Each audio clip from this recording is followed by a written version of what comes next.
सभी विश्वासी भाई बहनों को प्रभु यीशु मसीह में जय मसीह की। आज हम इस चैनल के माध्यम से यीशु मसीह के विषय में बाइबल क्या शिक्षा देती है देखेंगे। यूहन्ना की पत्री अध्याय 1 वचन नंबर 2।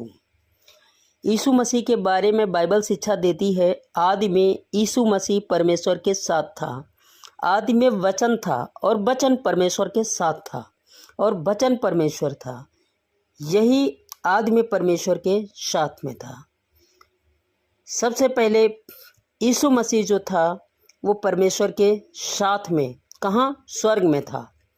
उत्पत्ति अध्याय 3 वचन नंबर 15 यीशु मसीह के विषय में प्रतिज्ञा की गई थी कि वह मनुष्यों का उद्धार करता होकर आएगा और मैं तेरे और इस स्त्री के बीच और तेरे वंश और उसके वंश के बीच में बैर उत्पन्न करूँगा। वह तेरे सिर को कुचल डालेगा और तू उसकी एड़ी को डसेगा। इस वचन के माध्यम से बाइबल दर्शाती है यीशु मसीह मनुष्यों का उद्धार करता होकर इस धरती पर आया और जिसने मनुष्यों के पापों के लिए, अपराधों के लिए, उनके गुनाहों के लिए अपने आप को कलवरी की क्रूस पर कुर्बान कर दिया। यशायाह की पत्री अध्याय 53 वचन संख्या 7 यीशु मसीह के आने के विषय में भविष्यवाणी में कहा गया था, वह सताया गया तो भी वह सहता रहा और अपना मुंह न खोला। जिस प्रकार भेड़ बध होने के समय वह भेड़ी ऊन उतारते समय वह चुपचाप शांत रहती है, वैसे ही उसने अपना मुंह न खोला।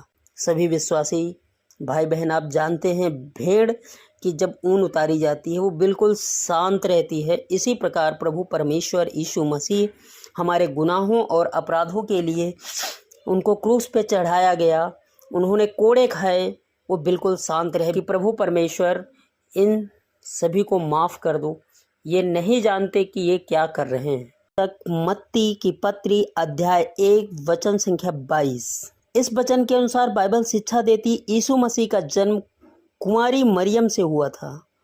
प्रभु के जन्म के विषय में बाइबल कहती है यह सब कुछ इसलिए हुआ कि जो वचन प्रभु ने भविष्यवक्ताओं के द्वारा कहा था वह पूरा हो कि देखो एक कुंवारी गर्भवती होगी और एक पुत्र जनेगी और जिसका नाम इमैनुएल रखा जाएगा, जिसका अर्थ यह है कि परमेश्वर हमारे साथ है। और आने वाले समय में जो होने वाला है पिता परमेश्वर ने उसकी रूपरेखा पहले से ही बना रखी।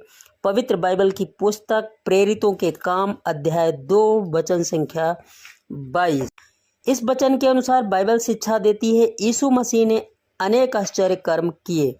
पतरस ने कहा था, हे इज़राइलियों ये बातें सुनो कि यीशु नासरी एक मनुष्य था जिसका परमेश्वर की ओर से होने का प्रमाण उन सामर्थ्य के कामों और आश्चर्य के कामों और चिन्हों से प्रकट है जो परमेश्वर ने तुम्हारे बीच उसके द्वारा कर दिखाए, जिसे तुम आप ही जानते हो। प्रभु परमेश्वर यीशु मसीह जब इस धरती पर रहे और हैं और रहेंगे, उन्होंने बहुत सारे आश्चर्य कर्म किए और अभी भी करते हैं और भविष्य में करते रहेंगे। इस वचन के अनुसार बाइबल शिक्षा देती है यीशु मसीह परमेश्वर का पुत्र है। वह बोल ही रहा था कि देखो एक उजले बादल ने उन्हें छा लिया और देखो उस बादल में से एक शब्द निकला कि यह मेरा प्रिय पुत्र है जिससे मैं प्रसन्न हूँ, इसकी सुनो। इसी प्रकार मत्ती की पत्री अध्याय 16 और 16 वचन में पतरस ने कहा कि तू जीवित परमेश्वर का पुत्र मसीह है। इसमें कोई शक और संदेह नहीं। जो लोग नहीं मानते हैं वो लोग नहीं मानते हैं, लेकिन यीशु मसीह परमेश्वर के पुत्र हैं और हमेशा रहेंगे, ऐसा बाइबल दर्शाती है और ये सच है। कुरिन्थियों 2 अध्याय संख्या 5 वचन संख्या 21 इस वचन के अनुसार बाइबल शिक्षा देती है यीशु मसीह निष्पाप था, जो पाप से अज्ञान था उसी को उसने हमारे लिए पाप ठहराया कि हम उसमें होकर परमेश्वर की धार्मिकता बन जाएं। प्रभु परमेश्वर यीशु मसीह बिल्कुल निष्पाप था उन्होंने एक भी पाप नहीं किया, फिर भी उनको हमारे आपके गुनाहों और अपराधों के लिए पापी ठहराया गया। पापियों के साथ में उनकी गिनती की गई, अपराधियों के साथ में उनको कलवरी की उस पर चढ़ाया गया और उन्होंने हमारे और तुम्हारे अपराधों के लिए उन्होंने कोड़े खाए। प्रभु परमेश्वर तो पढ़ेंगे लूका की पत्री अध्याय 19 वचन संख्या 10।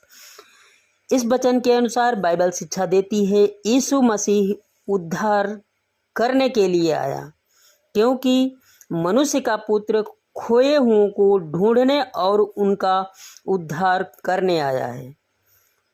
प्रभु परमेश्वर यीशु मसीह जब इस धरती पर आए तो मनुष्य, जो पापी मनुष्य थे, जो पाप में फंसे हुए थे, उनका उद्धार कराने के लिए उन्होंने इस धरती पर जन्म लिया और पापी और गुनाहगारों के लिए, उनके अपराधों के लिए अपने आप को कलवरी की क्रूस पे कुर्बान किया और अपना अनमोल लहू बहाया। हमें प्रभु परमेश्वर की ये कुर्बानी नहीं भूलनी चाहिए, उन पर विश्वास करना चाहिए, उनको अपना उद्धारकर्ता ग्रहण करना चाहिए, तभी हम लोगों का उद्धार हो सकता है। पढ़ेंगे प्रेरितों के काम अध्याय 4 वचन संख्या 33। इस वचन के अनुसार बाइबल शिक्षा देती है यीशु मसीह मृतकों में से जी उठा और प्रेरित बड़ी सामर्थ्य से प्रभु यीशु के जी उठने की गवाही देते रहे और उन सब पर बड़ा अनुग्रह था। ये सच है, यीशु मसीह मुर्दों में से तीसरे दिन जी उठा और उसने मृत्यु पर पहली विजय प्राप्त की और अपने विश्वासियों पर अनुग्रह किया ताकि वो शैतान से बचाए जा सकें, और उन्होंने गवाही दी और आज भी गवाहियाँ देते हैं यीशु मसीह के नाम की। तो पढ़ेंगे रोमियो की पत्री अध्याय 5 वचन संख्या 8। इस वचन के अनुसार बाइबल शिक्षा देती है यीशु मसीह हमारे लिए मरा, परंतु परमेश्वर हम पर अपने प्रेम की भलाई इस रीति से प्रकट करता है कि जब हम पापी ही थे तभी मसीह हमारे लिए मरा। प्रभु परमेश्वर यीशु मसीह हमारे गुनाहों और अपराधों के लिए अपने आप को कलवरी की क्रूस पे कुर्बान किया और अपने प्राणों को त्याग दिया। प्रभु परमेश्वर की हमें इस कुर्बानी को नहीं भूलना चाहिए, उन पे विश्वास करना चाहिए और उनको अपना मुक्तिदाता उद्धारकर्ता ग्रहण करना चाहिए। तो पढ़ेंगे प्रेरितों के काम अध्याय 1 वचन संख्या 10। इस वचन के अनुसार बाइबल शिक्षा देती है यीशु अपने पिता के पास स्वर्ग में चला गया। प्रभु यीशु से स्वर्गारोहण के विषय में और उसके जाते समय जब वे आकाश की ओर ताक रहे थे तो देखो 2 पुरुष श्वेत वस्त्र पहने हुए उसके पास आ खड़े हुए।